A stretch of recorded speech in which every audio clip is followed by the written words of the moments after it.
আসসালামু আলাইকুম গাইস, রাফি আমি শুধু তোমার পার্ট 6 নিয়ে এসেছি। তো বেশি কথা না কয়ে ভিডিও শুরু করা যাক।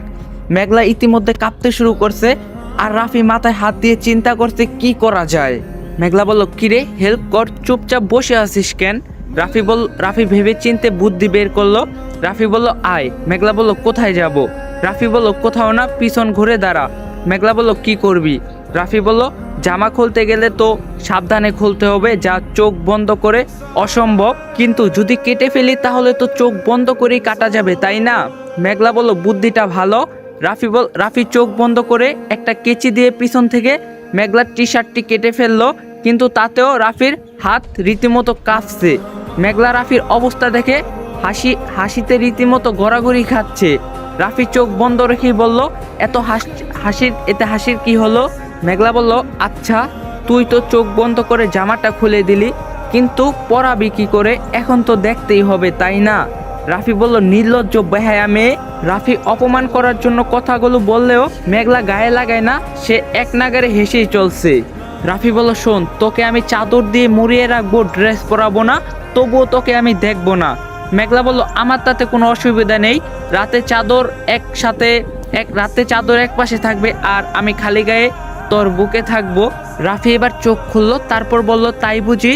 তা এত ঘুরিয়ে ফিরিয়ে বলছিস কেন? বল না, তুই বড় হয়ে গেছিস, তাই তোর এখন কিছু পেতে ইচ্ছা করছে।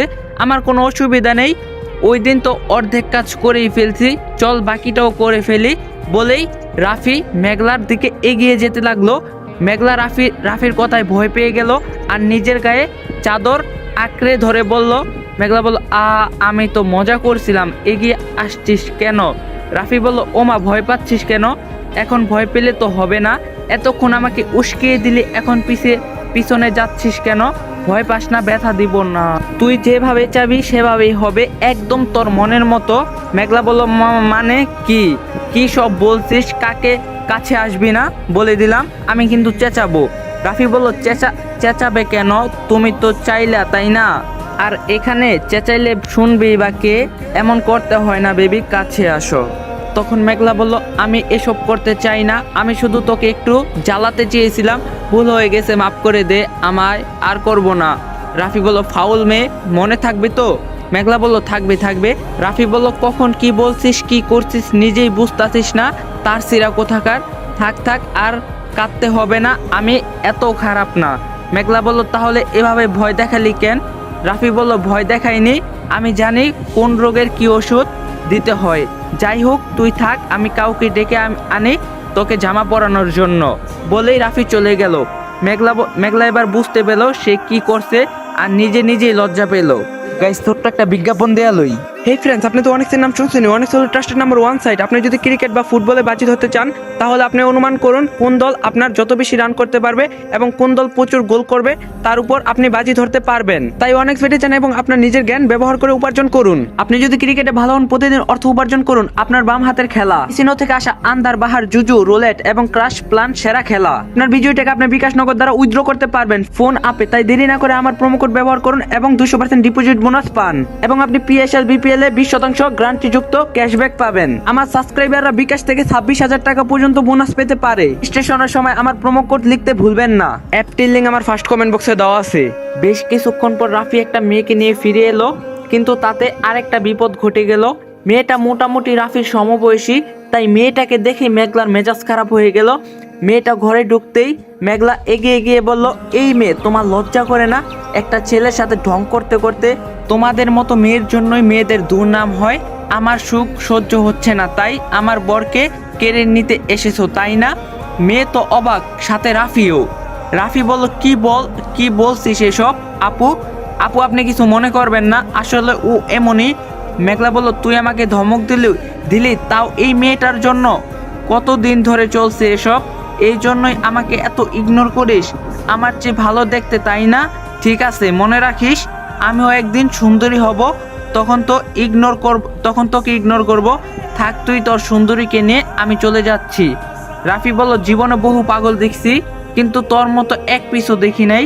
যাচ্ছিস ভালো কথা, চাদর পরে না, জামা পরে যা।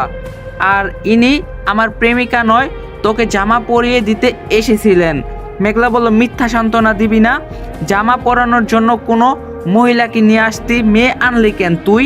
তুই একটা বেঈমান, আমার ভালোবাসার মূল্য দিলি না, দেখে নিস তোর কখনো ভালো হবে না। অভিশাপ দিলাম, তোর 12টা বাচ্চা হবে, সবগুলো দেখতে উগান্ডার মতো হবে। কথাগুলো শুনে মেয়েটা হাসতে হাসতে বলল, আপনারা জিএফবিএফ কিন্তু বেশ ইন্টারেস্টিং ভাইয়া, তবে পিচ্ছি। এবার মেঘলার কাছে গিয়ে বলল, বোকা মেয়ে, ওনার যদি আমার সাথে সম্পর্কই থাকতো তাহলে কি তোমার কাছে আমাকে নিয়ে আসতো, লুকিয়ে লুকিয়ে প্রেম করতো, বুঝছো? মেঘলা বলল, ও আচ্ছা, তার মানে ও যখন কলেজে যায় আমাকে না জেনে প্রেম করতে পারে, তাই না? রাফি বলল, হয়ে গেল আপু, মাফ চাই, ওর ড্রেস চেঞ্জ করতে হবে না, আপনি যান, ওইভাবেই থাকুক। মেঘলা বলল, মোটেও না, তুমি যেও না গো, এসো গল্প করি, তুমি মেয়েটা ভালো। তখন রাফি বলল, কিছু বলার নেই আমার মনে হয় না তুই জীবনও ঠিক হবি। মেয়েটা মেঘলার জামা পরিয়ে দিল। এর মধ্যে মেঘলা রাফির নামে 1000টা অভিযোগ করে ফেলছে। মেয়েটাকে এগিয়ে দিতে গেল রাফি বলল, আপনি কিছু মনে করেন নাই তো আপু? মেয়েটা বলল, মেঘলা আসলেই লাকি, এমন একটা বয়ফ্রেন্ড পেয়েছে, সহজে পাওয়া যায় না, আপনি কত খেয়াল রাখেন ওর। রাফি বলল, ও আমার জীবনের সাথে মিশে গেছে, ওকে ছাড়া আমি নিজেকে ভাবতেও পারি না। তখন মেয়েটা আবার বলল, আসলে ও আপনাকে একটু বেশি ভালোবাসে, তাই আপনার পাশে কাউকে মানতে পারে না। তখন রাফি মেয়েটাকে দিয়ে বাসায় আসার সাথে সাথেই, মেঘলা, আমি আর রিস্ক নিতে পারবো না। রাফি বলল, কিসের রিস্ক? মেঘলা বলল, তুই আজ আমাকে বিয়ে করবি। রাফি বলল, বিয়ে করবো মানে? মেঘলা বলল, তুই কবে কোন মেয়ের পাল্লায় পড়ে যাবি এসব আমি মানতে পারবো না, এখনই 3বার কবুল বল। রাফি বলল, এর আগেও বহুবার বলছিলাম। মেঘলা বলল, আজ আবার বল। রাফি বলল, পারবো না। তখন মেঘলা বলল, কেঁদে ফেলবো কিন্তু। রাফি বলল, আচ্ছা বাবা, কবুল কবুল কবুল। মেঘলাও বলে ফেললো। মেঘলা বলল, আজ থেকে তুই আমায় বউ বলে ডাকবি। রাফি বলল, আচ্ছা ডাকবো। কেটে গেছে অনেক দিন, মেঘলার হাত ঠিক হয়ে গিয়েছে। এই দিনগুলো রাফি মেঘলার খুব যত্ন নিয়েছে। একজন স্বামীর যা যা দায়িত্ব সব মোটামুটি পালন করছে। মেঘলাকে খাইয়ে দেওয়া, ঘুম পাড়িয়ে দেওয়া, গা মুছিয়ে দেওয়া, সব কিছু করছে রাফি। তাই সে সিদ্ধান্ত নিয়েছে, যখন নিজের পায়ে দাঁড়াবে সে মেঘলাকেই বিয়ে করবে, কারণ মেঘলার সাথে তার অনেকটা ঘনিষ্ঠতা হয়ে গিয়েছে। মেঘলা শহরে ফিরে এসেছে বেশ কিছুদিন আগে। রাফি বাসায় বলছে ট্যুরে ছিল, আর মেঘলা হোস্টেলে থাকে, তাই নাবিল ছাড়া আর কেউ জানে না যে আকাশ মেঘলা একসাথে ছিল, ভালোভাবেই দিন কাটছিল। কিন্তু একদিন সকালে রাফির ফোন আসলো। রাফি বলল, হ্যাঁ বল মেঘলা। মেঘলা বলল, তাড়াতাড়ি একবার হাসপাতালে আয়। রাফি বলল, কেন, কি হয়েছে? এবার মেঘলা কেঁদে ফেললো। রাফি বলল, কি হয়েছে মেঘলা? মেঘলার কান্নার জন্য কিছু বলতে পারলো না রাফি। ফোন রেখে হাসপাতালের উদ্দেশ্যে রওনা দিল। গিয়ে দেখলো মেঘলা বসে বসে কাঁদছে। রাফি গিয়ে বলল, কিরে নেকারানি, আবার কি হলো? তখন মেঘলা বলল, ডাক্তার ম্যাম তোকে ডাকছে, ভিতরে যা ভাইয়া। রাফি বলল, কি এমন করছিস বলতো? আচ্ছা চল গিয়ে দেখি। বলে মেঘলাকে নিয়ে রাফি ডাক্তারের রুমে গেল। রাফি বলল, আসতে পারি? ডাক্তার বলল, হে এসো। রাফি আর মেঘলা ভিতরে গেল। ডাক্তার রাফির দিকে তাকিয়ে অবাক হয়ে বলল, তুমি রাফি? রাফি বলল, জি হ্যাঁ, কিন্তু কেন ম্যাম? ডাক্তার বলল, না মানে তুমি এত ছোট সেটা আমি এক্সপেক্টও করি নাই। মেঘলা তো তোমার ছোটর চেয়েও ছোট, আবার তুমিও ছোট। মেঘলা আমাকে সব বলছিল, এখন বুঝতে পারছি এটা কম বয়সে ভুল ছাড়া কিছুই না, কিন্তু যা হয়েছে খুব খারাপ হয়েছে। রাফি বলল, ভুল মানে কি হয়েছে ম্যাম? আমি তো কিছুই বুঝতে পারছি না। কিরে মেঘলা কিছু না বলে নিচ দিকে তাকিয়ে চোখের পানি ফেলছে। ডাক্তার বলল, আচ্ছা তুমি গত 1 মাস মেঘলার সাথে ছিলে তাই না? রাফি অনায়াসে স্বীকার করে বলল, হ্যাঁ ছিলাম। কিন্তু ডাক্তার বলল, আসলে মেঘলা কিছুদিন যাবৎ কিছু সমস্যা হয়েছিল, তাই কাল আমার কাছে এসেছিল। আমি ওকে কয়েকটা পরীক্ষা দিয়েছিলাম, এই হলো তার রিপোর্ট, ও প্রেগনেন্ট, রিপোর্ট পজিটিভ এসেছে। রাফি কথাটা শুনে রাফির পায়ের নিচের মাটি সরে গেল। রাফি হতবাক হয়ে গেল। ডাক্তার বলল, তোমরা দুজন অপপ্রাপ্ত বয়স্ক, বিয়ের বয়স তো হয় নাই, তাই তোমাদের কি উপদেশ দেওয়া উচিত আমি জানি না। আমার মনে হয় তোমাদের পরিবারে ব্যাপারটা জানানো উচিত। রাফি কিছু না বলে চুপ থেকে নিজেকে সামলে নিয়ে বলল, আমরা এখন আসি ম্যাম। কথাগুলো বলে রাফি মেঘলাকে নিয়ে যাও তো দূরের কথা, ওর দিকে একবার না তাকিয়ে হন হন করে হেঁটে বাইরে চলে গেল। মেঘলার বিষয়টা খারাপ লাগলেও কিছু করার নেই, সে চুপচাপ রাফির পিছু পিছু যেতে লাগলো। মেঘলা হাসপাতালের বাইরে এসে পিছন থেকে রাফিকে ডাকলো। মেঘলা বলল, ভাইয়া। রাফি দাঁড়ালো। মেঘলা ভয়ে ভয়ে রাফির কাছে গেল, কারণ রাফিকে দেখে বোঝাই যাচ্ছে সে রাগে ফেটে যাচ্ছে। তখন রাফি দাঁতে দাঁত চেপে বলল, বাচ্চাটার বাবা কে মেঘলা?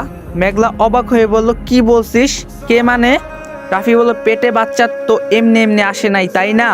মেঘলা বলল, গত 1 মাস তো আমি তোর সাথেই ছিলাম, তাই না? কথাটা বলার সাথে সাথে রাফি সজোরে মেঘলারকে থাপ্পড় বসিয়ে দিল। মেঘলা বলল, কি কই? রাফি বলল, কি বলতে চাচ্ছিস? আমি তোর সাথে কিছু করছি? ডাক্তারের সামনে তোকে ছোট করতে চাইনি, তাই সব চুপচাপ সহ্য করছি। তার মানে তো এই না যে বাচ্চাটার বাবা আমি তো তোর সাথে কখনো কিছু করছি? বল, আমি তোর মতো খারাপ নই। কার না কার পাপ আমার ঘাড়ে চাপাতে চাইছিস? মেঘলা গালে হাত দিয়ে বলল, আমি হয়তো প্রমাণ দিতে পারবো না, কারণ তুই কখন কিভাবে সুযোগ নিয়েছিস আমি জানি না, কিন্তু এটা তো জানি আমি জ্ঞান থাকা অবস্থায় কারোর সাথে কিছু করিনি। আর আমি এটাও জানি আমি এতদিন তোর সাথেই ছিলাম। তুই হয়তো আমার ঘুমের সুযোগ নিয়েছিস, ডাক্তার তো আমাকে ঘুমের ওষুধ দিয়েছিল, তাই না? তুই হয়তো সেই সুযোগটাই নিয়েছিস, আর এখন ফেসে গিয়ে অন্য সব ছেলেদের মতো নিজের পাপ ঝেড়ে ফেলতে চাইছিস, তাই তো? রাফি আবারও মেঘলাকে থাপ্পড় মারলো। এবার মেঘলা ছিটকে পড়ে গেল, ঠোঁট কেটে রক্ত পড়তে শুরু করলো। আসসালামু আলাইকুম গাইস, এই পার্টটা একটু ছোট হয়ে গেছে, তো এই ভিডিও লাইক টার্গেট 3K, যদি 3K লাইক আজকের ভিডিও কমপ্লিট করে দিতে পারেন তাহলে কালকেই নেক্সট পার্ট দিয়ে দিন। তো ভিডিওটা সবাই ফটাফট লাইক করেন, চ্যানেলে নতুন থাকলে অবশ্যই চ্যানেলটা সাবস্ক্রাইব করে দিবেন। দেখা হইতেছে নেক্সট পার্টে। সবাই ভালো থাকবেন, সুস্থ থাকবেন, আল্লাহ হাফেজ।